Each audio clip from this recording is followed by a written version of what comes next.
Tuttle surveys. Lost the football. Washington's got it. Jumbo set. Back to Coleman. Over the top. No doubt about this one. Touchdown, Washington.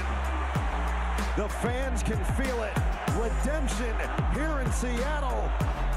Washington avenges the loss in the national championship, and here come the fans. 27-17, your final at Husky Stadium. A 10-point win for Washington over Michigan last week impressed a lot of people, including social media maven Jake Butt, who broke it down on the Big Ten Network social channels, heaping praise on QB Will Rogers, head coach Jedd Fisch, and both of Fisch's coordinators. And so now the Huskies head to Kinnick to take on an Iowa team coming off a loss to Ohio State. How do you see this one? Yeah, again, I use the word inflection point, words plural, inflection point, because Washington very well could be undefeated. Yes. I mean, couple plays away. Yes, and they beat themselves, right? Whether it's special teams, certainly the penalties, they're 15th in the conference in penalties per game, penalty yards per game.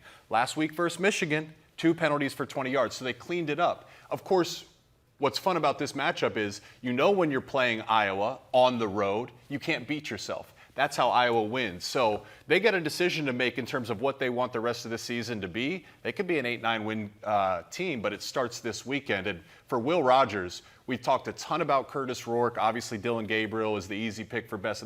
Will Rogers has been playing as good as anybody, and he doesn't make very many mistakes. So what's hurt Iowa in the back end, they've given up some explosives in their losses.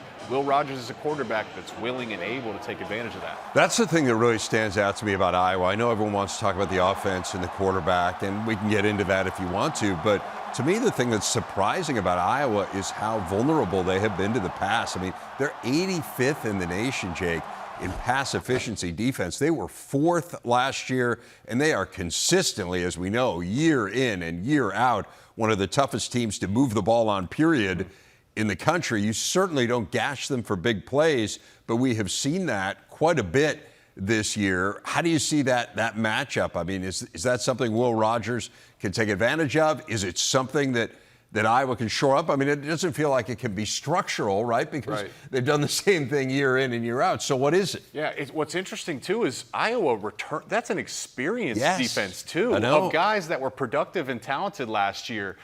I wonder if it's just exhausting to continue to carry the weight of the entire team on your shoulders every single year. And how I see this matchup is, you're exactly right. You don't describe Iowa's defense as exotic. They're not going to give you a ton of looks. They play their quarters. What they do it very, very well. Well, this is a perfect game for Will Rogers. He's played as much football as anybody. Anything you do defensively, he's seen it and repped it 100 times over, going back to his time at Mississippi State. So right now it feels like Washington is kind of hitting their stride offensively. The offensive line played a phenomenal game, helped score that go-ahead touchdown against Michigan's defensive line. Like, this feels like a midpoint in the season for Washington to start to look around and say, wait a second, guys, this can be a really special year. Big test on the road versus the Hawkeyes. And they got a lot of big tests left. I mean, I think the big challenge for Washington is you look at that schedule and you just say, my goodness, I mean, 5 of their 6 remaining games are against teams that either are ranked currently or have been ranked at some point this year. I mean, no doubt. I'm just saying. Great game versus Michigan. Absolutely. I'm just saying it's tough. I mean, when you compare some schedules in the Big Ten, theirs is decidedly harder than some of the other teams have going forward. Let's